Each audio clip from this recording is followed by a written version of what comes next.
Assalamualaikum warahmatullahi wabarakatuh. Alhamdulillahirabbil alamin. Allahumma shalli ala sayyidina Muhammad wa ala ali sayyidina Muhammad. Pertama-tama yang kami hormati dosen pengampu mata kuliah model dan strategi pembelajaran PAI, Ibu Nurjannah, dan semua teman-teman yang mungkin melihat video ini.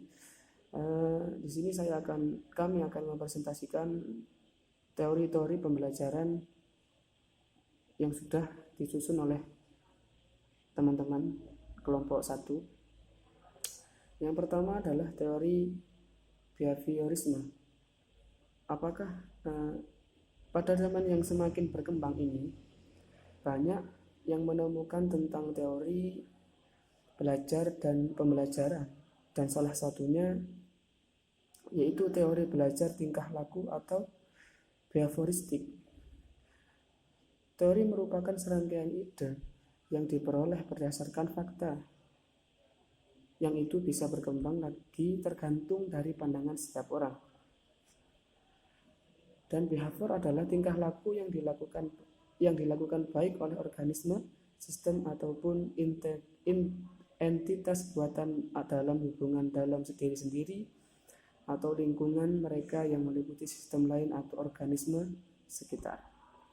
Teori belajar behavioristik merupakan teori yang didasarkan pada perubahan perilaku yang bisa diamati. Behaviorisme memfokuskan diri pada sebuah pola yang membudayakan teori behaviorisme yang mengkonsentrasikan pada kajian tentang perilaku nyata yang bisa yang diteliti dan diukur. Yang kedua adalah teori pembelajaran kognitif. Teori pembelajaran ini mempunyai pandangan bahwa belajar atau pembelajaran adalah suatu proses menitik beratkan proses pembangunan ingatan, retensi, pengolah informasi, emosi, dan aspek-aspek yang bersifat intelektualitas lainnya. Teori pembelajaran kognitif ini dibagi menjadi dua, yaitu teori perkembangan Paraget. Menurut Paraget,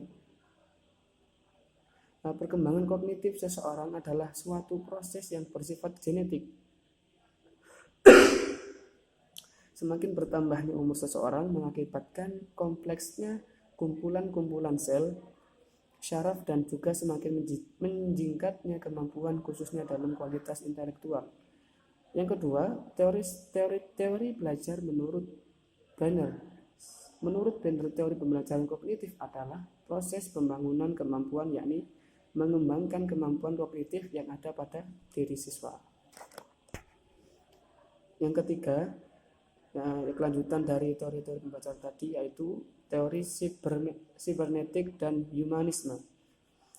Teori belajar sibernetik merupakan teori belajar yang relatif baru dibandingkan dengan teori-teori belajar yang sudah dibahas sebelumnya tadi itu.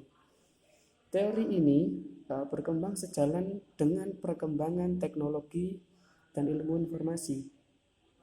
Menurut teori sibernetik, belajar adalah pengolahan informasi. Seolah-olah teori ini mempunyai kesamaan dengan teori kognitif, yaitu mementingkan proses belajar daripada hasil belajar. Proses belajar memang penting dalam teori sibernetik. Namun, yang lebih penting lagi adalah sistem informasi yang diproses yang akan dipelajari siswa. Informasi inilah yang akan menentukan proses bagaimana proses belajar akan berlangsung. Sangat ditentukan oleh sistem informasi yang dipelajari. Dan teori humanisme lebih melihat pada sisi perkembangan kepribadian manusia. Pendekatan ini melihat kejadian yaitu sebagaimana dirinya untuk melakukan hal-hal yang positif. Kemampuan positif ini yang disebut sebagai potensi manusia, dan para pendidik yang beraliran humanisme biasanya memfokuskan pengajarannya pada pembangunan kemampuan yang positif. Ciri-ciri dari teori humanisme yaitu perkembangan positif merupakan pendekatan yang dilakukan dalam pendidikan oleh penganut aliran ini. Pendekatan ini cenderung fokus pada potensi manusia dalam mencari dan juga menemukan kemampuan yang mereka miliki, kemudian memfokuskan diri untuk lebih mengembangkan kemampuan tersebut. Yang keempat, yaitu teori belajar konstruktivisme.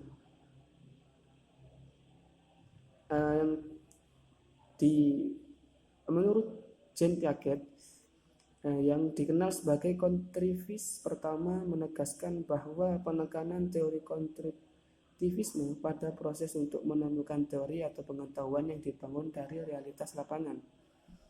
Peran guru dalam pembelajaran menurut teori konstruktivisme adalah sebagai fasilitator atau moderator, yakni atau kata lain adalah lebih berpatok kepada seorang guru.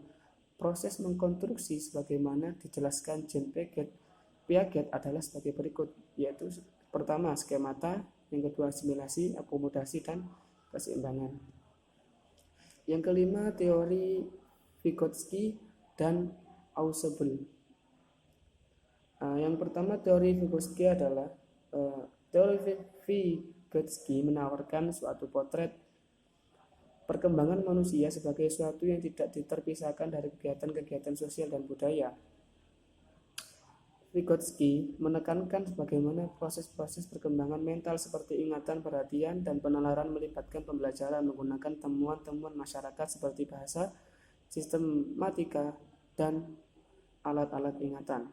Dan teori Ausubel adalah belajar kognitif memandang belajar sebagai proses pemfungsian unsur-unsur kognisi, terutama unsur pemikiran, untuk dapat mengenal dan memahami stimulus yang datang dari luar. Aktivitas belajar pada diri manusia ditekankan pada proses internal berpikir, yakni proses pengolahan informasi. Sekian dari saya, mohon maaf jika banyak kekurangan atau kata-kata saya yang kurang jelas, mohon maaf yang sebesarnya. Terima kasih. Assalamualaikum warahmatullahi wabarakatuh.